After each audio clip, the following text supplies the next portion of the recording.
Driving an electric van is slightly different to how you drive a conventional diesel vehicle. The modes on offer are the same, however they work slightly differently.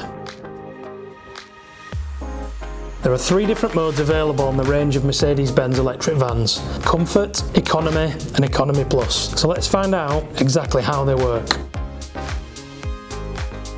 Comfort mode provides the driver with maximum power and torque, but leaving it in this mode could potentially decrease your potential mileage range. The ideal use for this mode is when pulling away from junctions, roundabouts, or from a standing start to get you up to speed as quickly as legally possible. Economy mode provides the driver of the vehicle with reduced amount of torque while still providing the best performance, giving the driver ideal battery performance. The best situation to use this mode is whilst driving at low to medium speed or in urban areas such as around town or in the city.